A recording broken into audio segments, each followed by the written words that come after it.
की फिल्म चलाई, उससे ये लगा कि इसे हिंदू और मुसलमान, ये हिंदू मुसलमान का मुद्दा नहीं माना जाना चाहिए।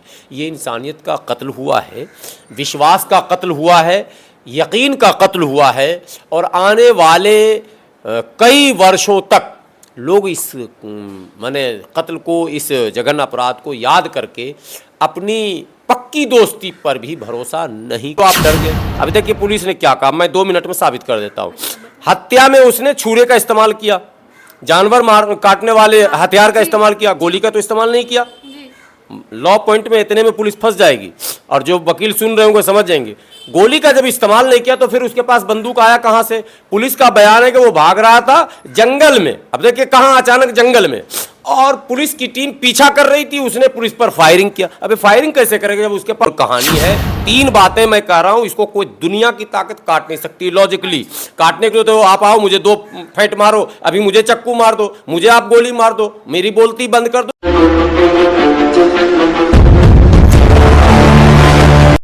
नमस्कार, आप देख रहे हैं CCN न्यूज़ 24 और मैं हूं आपके साथ अरुंधति नौटियाल। 19 मार्च की एक बहुत दिल दहलाने वाली घटना सामने आ रही है जिसने पूरे देश को हिलाकर रख दिया है।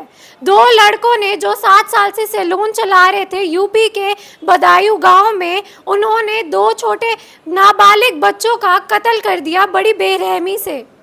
मैं अभी मौजूद हूँ गुलाम जी के पास, हाफिज़ गुलाम जी के पास। मैं आपसे जानना चाहूँगी, आपने एक खबर तो देखी होगी कि यूपी के बदायूं गांव में 2 बच्चों को कितनी बेरहमी से 2 लड़कों ने मारा। आप इस पे क्या कहना चाहेंगे कि ये सही था या गलत था? नहीं, इस तरह का तो पहले बात सवाल नहीं किया जाना चाहिए। कौन है जो इसको सही या गलत कहेगा, ये आप बताइए। ये सवाल ही गलत है कि आप किसी से ये पूछें कि इस जघन्य अपराध को आप सही कहेंगे या गलत कहेंगे। अगर कोई इस अपराध को सही कहता है तो वो स्वयं उस अपराधी से भी बड़ा अपराधी है। इस तरह की कहानियाँ जब भी जहाँ से भी आती हैं, यकीनन दोस्त जो पुराना होता है उसकी दोस्ती का विश्वास लड़खड़ा जाता है, रिश्ते के नींव जो होते हैं वो लड़खड़ा जाते हैं। एक जगह कोई दुकान चलाता है, चाहे वो माने सैलून चलाता हो या परचून चलाता हो, उसका पड़ोस में किसी से संबंध होता है, संबंध बहुत मधुर होता है, पारिवारिक होता है, और फिर अचानक इस तरह की घटना घटती है तो निसंदेह अन्य दूसरे लोग जो विश्वास किसी पर किए हुए हैं उनका भी विश्वास डगमगाता है। ये अलग बात है कि हमारे देश का दुर्भाग्य है कि तमाम चीज़ों को हम धर्म का एंगल देते हैं कि वो सैलून वाला मुसलमान था। जी, अभी तक तो मैंने ये बात ही नहीं आपसे नहीं पूछ रहा हूँ, मैं आपको बिल्कुल नहीं कह रहा हूँ। जो परिस्थितियाँ निर्मित हुई वहाँ पर, जो माहौल बना और मीडिया ने जिस तरह की खबरें चलाई, उससे ये लगा कि इसे हिंदू और मुसलमान, ये हिंदू मुसलमान का मुद्दा नहीं माना जाना चाहिए। ये इंसानियत का कत्ल हुआ है, विश्वास का कत्ल हुआ है, यकीन का कत्ल हुआ है और आने वाले कई वर्षों तक लोग इस माने कत्ल को, इस जघन्य अपराध को याद करके अपनी पक्की दोस्ती पर भी भरोसा नहीं करेंगे। ये जान लीजिए कि ये अपराध केवल हत्या तो अपराध है ही, लेकिन हत्या के कई प्रकार होते हैं। ये जो बदायूं में घटना घटी है, इसको केवल हत्या नहीं कह सकते हैं। ये किसी माने मासूम की हत्या कहकर आप इस बात को पूरा नहीं कर सकते। ये विश्वास की भी हत्या हुई है इसमें। और सच पूछिए तो ना चाहकर मुझे भी कहना पड़ता है कि जो लोग अपने आप को कहते हैं कि हम मुसलमान हैं और उनके द्वारा भी अगर ये इस तरह की हरकत होती है तो कहीं ना कहीं इस्लाम को भी इससे बदनामी तो मिलती ही है, क्योंकि कहने वाले तो कहेंगे ही कि आप मुसलमान हैं, कम से कम आप पर हमारा यकीन सही होना चाहिए। लेकिन दुर्भाग्य है कि अब किसी का विश्वास हम जैसे लोगों पर भी, यानी मुसलमानों पर भी नहीं रहेगा, क्योंकि आए दिन इस तरह की घटनाएं घटती हैं। आपने क्या सुना कि जो वो सलून वाले 2 लड़के थे, उन्होंने जो संगीता है उनके घर जाकर पहले बताया कि मेरी जो बीवी है वो गर्भवती है और मेरे को 5,000 रुपये की ज़रूरत है। तो जो संगीता है वो पैसे लेने गई और उसने 5,000 रुपये निकाल कर भी दिए। उसके बाद जो है संगीता का भी एक ब्यूटी पार्लर था ऊपर, तो वो उनके बच्चों को ऊपर लेकर गया और जिसको जानवर काटने वाले औजार से उसने 2 बच्चों को गला काटा और उसके बाद 24 मिलाकर दोनों बच्चों को 24 बार मारा गया। तो आप इसके लेकिन नहीं समझिए, 24 और 26 ये गिना नहीं जाता है। बात समझिए, मसला ये है क्या इससे मानसिकता पता नहीं चलती अब उस इंसान वो की? अगर पागल भी है जी। तो उससे संबंध रखने वाला भी अच्छा नहीं माना जाएगा। सवाल ये है कि ऐसा अचानक कैसे हो गया कि वो पागल हो गया, ये भी तो एक सवाल, ये एक महत्वपूर्ण सवाल है कि अचानक उसका मानसिक संतुलन कैसे खो गया, जी।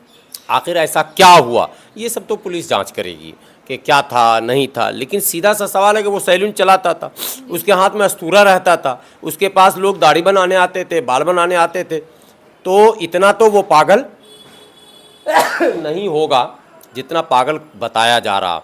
अगर मानसिक संतुलन उसका खराब होता तो वो सैलून में काम क्यों करता। मैं आप कुछ यहाँ और पे बातें कह रहे हैं हैं कि पहले। वो पागल नहीं होएगा, लेकिन ऐसा कौन व्यक्ति हो सकता है जो दो छोटे बच्चों ये को, अचानक मैं कह जो रहा हूँ दो कि छोटे मेरी- बच्चों को, जिससे जानवर को काटा जाता है, ना कि मेरी बात- बाल या दाढ़ी बनाई मेरी- जाती है, मेरी- जिससे जानवर को काटा जाता है, उससे उसका गला काटा गया दो बच्चों का, और उसके बाद 24 वार करे गए मिलाकर। मेरी बात पहले समझिए। जी। अगर हम ये कहें कि वो मानसिक संतुलन उसका खराब था तो ये गलत होगा। पुलिस को दूसरे एंगल से जांच करना होगा कि अचानक ऐसा क्या हुआ, क्या इस हत्याकांड के पीछे कोई और भी राज छुपे हैं क्या, ये समझना बहुत ज़रूरी। क्योंकि आप ये कहें कि उसका मानसिक संतुलन गड़बड़ था तो वो सैलून कैसे चला रहा था, उसके यहाँ लोग दाढ़ी बना रहे जा रहे थे, उसी का गर्दन काट देगा वो पागल अगर होगा तो पागल था नहीं, इतना तो मानना पड़ेगा आपको। एक लॉजिक है भाई, सैलून चला रहा था, बाल काट रहा, कैंची, हथियार ही 24 घंटा हाथ में, कैंची भी हथियार है, अस्तूरा भी हथियार है, और ऑलरेडी वहाँ लोग अपना सर झुका देते हैं, सैलून में जाके सरेंडर करते हैं। मैं कहना चाह रहा हूँ इस जघन्य अपराध के पीछे कुछ और कड़ी है, कोई घटना और है। अब कुछ भी है वो सर, वो पुलिस का काम है। आप क्या सोचते नहीं, हैं? मैं सोचने की कोई ज़रूरत ही नहीं है, पुलिस काफ़ी है सोचने के लिए, हमें सोचने की ज़रूरत नहीं है। बदायूं पुलिस खुद उन तमाम परतों को खोले और मुनासिब समझे तो सार्वजनिक करे, लेकिन ये तय है कि इसको केवल हिंदू मुस्लिम का रंग देकर कुछ राजनेताओं का तो भला हो सकता है, उस परिवार का भला नहीं हो सकता। आपने देखा है कि जो उसमें से एक था उसका एनकाउंटर हो चुका है कुछ ही घंटों बाद, वो भी और जो हुआ। दूसरा सुनिए, था, फिर वही मेरा बात। आप सवाल सुनिए पहले, जो दूसरा था वो भाग गया था, लेकिन अब जो है वो गिरफ्तार हो गया है, तो अब उस पे क्या नहीं, कार्रवाई गिरफ्तार हो होनी गया क्या? चाहिए? वो आया था थाने में गिरफ्तारी देने के नहीं, लिए, उसको गिरफ्तार करा गया है। पहला को भी गिरफ्तार किया जाना था। पहले बात समझिए, इनकाउंटर किया गया, भागा वो। नहीं कोई भागता नहीं है, पुलिस से कोई भाग कर नहीं जाता, ये सब कहने की बातें होती है। इनकाउंटर गैर कानूनी है, नहीं होना चाहिए था, उसको पकड़ के वो सारी परत खोलनी चाहिए, तो उसकी फांसी उसको होना चाहिए था। एक सिस्टम है ना भाई, आपने इनकाउंटर कर दिया, सारी कहानी दफन हो गई। अब लेकिन आपको कैसे पता वो भागा नहीं?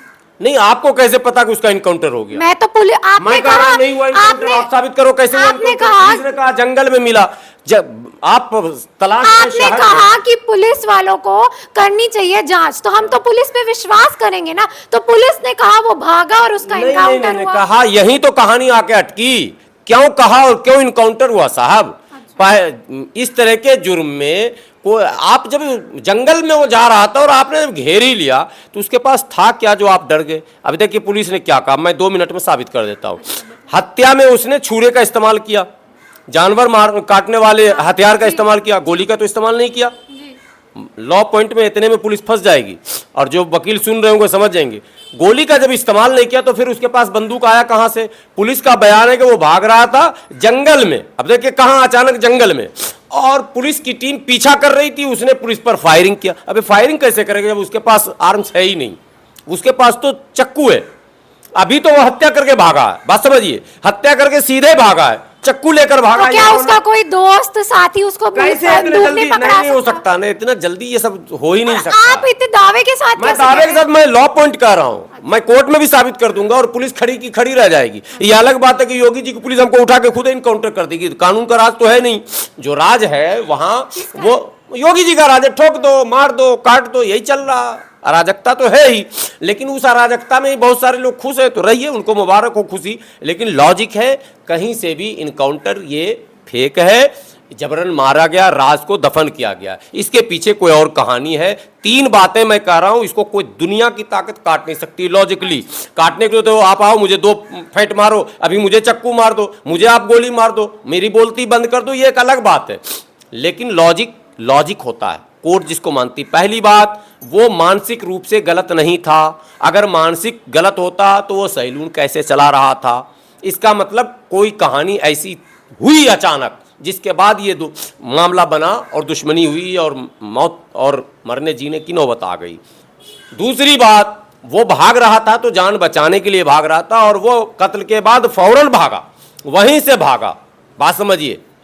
या फिर वो भागा नहीं, पुलिस की पकड़ में आ गया, पुलिस ने उसे जब जंगल ले गए। पुलिस, ये खूब हो रहा है, आपने कहा, अरे खूब होता, छोड़िए ना, फिल्मों में नहीं देखते हैं। और आप कह रहे हैं अपनी जान बचाने के लिए भाग रहा था, हाँ, तो उसने उससे पहले ये नहीं सोचा कि उसने 2 मासूमों की जान ली? अब आप तीसरे लाइन पे चलेगा। अभी हम वो साबित कर रहे हैं, आपने इनकाउंटर पर सवाल किया। वो अगर सब कुछ सोच ही लेता तो फिर हत्या क्यों करता?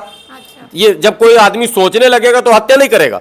हत्या तब करता है जब उसके सोचने की क्षमता खत्म हो जाती है। अब सिर्फ ये होता है कि मारेंगे भागेंगे, भाग रहा, तो भागते हुए उसके पास एक भी आर्म्स होने का सवाल पैदा इसलिए नहीं होता है कि आर्म्स होता तो उस हत्या में आर्म्स का भी इस्तेमाल होता। अचानक वो इतना, मैंने अमेरिकी फौज में ट्रेनिंग लेके नहीं आया था कि चक्कू भी था उसके पास, छुरी भी था, AK-47 भी था, पिस्टल भी था, कट्टा भी था, ऐसा नहीं होता। ये बेकार की बात है, इस लॉजिक में कहीं दम नहीं है। और कोर्ट जाते जाते आप देखेंगे ये लॉजिक फेल हो जाएगा, ठीक है। इनकाउंटर नहीं, इनकाउंटर के पीछे भी एक कहानी है। अगर कोई इस परत को निकालना शुरू करे तो पता चलेगा कि कोई राज है जिसको छुपाया गया है, कहानी जरूर कुछ है इसमें। अगर कहानी ना होती तो इतनी बड़ी घटना आप कह रहे हैं एक राज है जो छुपाया जा रहा है कि कुछ तो हुआ होगा। हाँ। जब उसने चक्कू मारा उन बच्चों पे, उससे पहले कुछ ऐसा हुआ होगा। अच्छा, तो इतनी भी क्या बड़ी बात हो सकती है कि 2 मासूमों की जान ले ली? इतनी क्या बड़ी बात? तो अगर इतनी बड़ी बात ऐसी क्या हो सकती है? यही परेशानी है मीडिया के सामने। सच बोलिए तो आप कह रहे हैं इसका मतलब आप हत्यारे के साथ है। अरे भाई, हत्यारे ने जघन्य अपराध किया, मैं एक बार बोल दिया, हो गया, खत्म। अब मैं कह रहा हूं, अब फिर आप आगे की कहानी जो बढ़ा रहे हैं, फिर इनकाउंटर भी गलत है। मैं दोनों बात कह रहा हूं। उस अपराधी को पहले पकड़ना था। क्यों उसने इस तरह की जघन्य हत्या की, क्यों उसने ऐसा कदम उठाया, ये सब जानकारी लेनी थी, फिर उसको फांसी देनी थी। ये काम तो आपको करना नहीं था, क्योंकि आपको बात को छुपानी है। ये ले भाई इनकाउंटर, और ये जो दूसरा पकड़ा गया इसका भी हो जाएगा इनकाउंटर। कहा जाएगा ये भी भाग रहा था। वो आपने फिल्म नहीं देखी, जॉली LLB, क्या नहीं देखी है क्या? अभी इनकाउंटर के मामले में 3-4 जो है IPS को अदालत ने पकड़ रखा है। अभी 3-4 इंस्पेक्टर रैंक के लोग हैं जो स्पेशलिस्ट है इनकाउंटर, मुंबई में अभी कोर्ट ने पकड़ सजा दिया। आपको पता है, जब सब कुछ हो रहा तो आप एक पक्ष मान रहे हैं, बिल्कुल पुलिस को आप मान रहे हैं एकदम फरिश्ता कि वो गलती कर ही नहीं सकती। अगर पुलिस गलती करे ही नहीं तो अपराध कहीं हो ही नहीं धरती पर, ये जान लीजिए। पुलिस गलती कर सकती है, लेकिन दिल्ली में पुलिस की गलती को भी हमें सबूतों के साथ बताना पड़ेगा। दे रहा हूं ना, यही तो सबूत है। ये 2 सेकंड में सबूत पकड़ा गया। मारा चक्कू से और पुलिस को गोली चला दिया, ये पुलिस ने लॉजिक दिया। मारा शहर में, 2 मिनट में आपने जंगल में उसका एनकाउंटर कर दिया। भाई ये लॉजिक किसी को समझ में आएगा कि 10 ही 15-20 मिनट में या घंटे भर में शहर से वो जंगल भी गया और आपको बता के भी गया, लोकेशन भी ट्रेस हो गया और आप पर गोली भी चल गई और आपने जवाबी कार्रवाई में उसको ढेर भी कर दिया। ये बिल्कुल ये जॉली LLB वाला तर्क हो गया, नहीं चलता। ये सब चलने वाला नहीं है। मैं कह रहा हूं इसके पीछे कोई मामला है, कोई राज है जिसको दफन किया जाना चाहा जा रहा है, नहीं होना चाहिए। इस जघन्य हत्या का कारण क्या है ये भी पता चलना चाहिए, और उस परिवार को न्याय कैसे दिया जाएगा। केवल इनकाउंटर करने से उस परिवार को न्याय मिल गया क्या? आपको पता है, एक सेकेंड, जिसका इनकाउंटर हुआ उसकी माँ ने क्या जवाब दिया आपको पता है? उसकी माँ ने बोला है कि अगर मेरे बेटे ने ऐसा घिनौना काम किया है तो अच्छा हुआ उसका इनकाउंटर हो गया और अच्छा हुआ वो मारा गया। हाँ, तो अब क्या माँ क्या कहती? माँ क्या कहती? मैं साइड में सुनिए, नहीं, माँ तो उसकी तरफदारी भी कर सकती है। मैं सामाजिक आदमी हूँ। अच्छा। मैं लॉ की बात करता हूँ, संविधान की बात करता हूँ, नियम की बात करता हूँ। उसकी अपनी माँ ये कह रही है कि सही हुआ, इनकाउंटर हो गया। माँ के बोलने से सही हो जाएगा? अगर किसी की माँ कह दे कि मेरा बेटा सही मरा, मेरा बेटा डकैत है तो सही है, तो वो डकैत सही हो जाएगा? ऐसे नहीं होता। माँ का ये कोई भावना का खेल नहीं है। आप कोर्ट में जाएंगे तो ये कहेंगे जज को कि जज साहब इसकी माँ कह चुकी है इसलिए मान लीजिए खत्म हो गया खेल। डांट के भगा देगा जज साहब कि माँ के कहने से क्या होगा, पहले सबूत यहाँ लाओ। ये चीज़ें जो हम बात करते हैं लॉजिक की, आप बात कर रहे हैं माँ ने कहा, पड़ोसी ने कहा, उसने, दुनिया कहती रहे। सवाल पैदा ये होता है कि आखिर उस माने मासूम जो पीड़ित परिवार है जिसकी हत्या हुई है उसको न्याय कैसे दीजिएगा? क्या इनकाउंटर से न्याय मिल गया तो दूसरा को क्यों रखे हुए, उसको भी इनकाउंटर कर दीजिए, खेल खत्म कर दीजिए। पर जो माँ है, एक माँ तो माँ होती है ना, वो कोई अपने बच्चे के लिए कैसे गलत बोल तो वो सकती क्या है। करेगी? लेकिन अगर वो ये गलत बोल रही है तो क्या आपको नहीं लगता कहीं ना कहीं वो लड़के की गलती जेल में रही? डालना चाहिए। अच्छा। इसका मतलब माँ को पता था मेरा बच्चा खराब है, तो आपने बताया क्यों नहीं दुनिया को कि मेरा बच्चा अपराधी है, वो सैलून चला रहा, वो तो कुछ भी कर सकता था, वो तो किसी ग्राहक की भी हत्या कर सकता था। माँ तो भावना में कुछ भी बोल रही है, डर से बोल रही है। किसके डर से? फिर बार बार आप पूछ रहे हो, नाम यानी की आप बात जेल नहीं। भिजवाने के लिए हम हमारे पास आए हो क्या? जब पूछ रहे हो किसके डर से, अरे एक ही तो आदमी है धरती पर जिससे सब डर रहा, कौन? जो भगवान को लाने वाले लोग हैं, जो भगवान से बड़े हैं, भगवान को लाते हैं जो। और अब नाम लो तो आप इतना में समझोगे तो आप कितने में समझोगे? नहीं, हम नहीं समझे, आपको नाम नहीं नहीं, आप समझ लीजिए, वो सारे लोग समझदार हैं। आप अगर पत्रकार हो के आप ना समझे तो देश का क्या हाल होगा ये भी समझिए। धन्यवाद।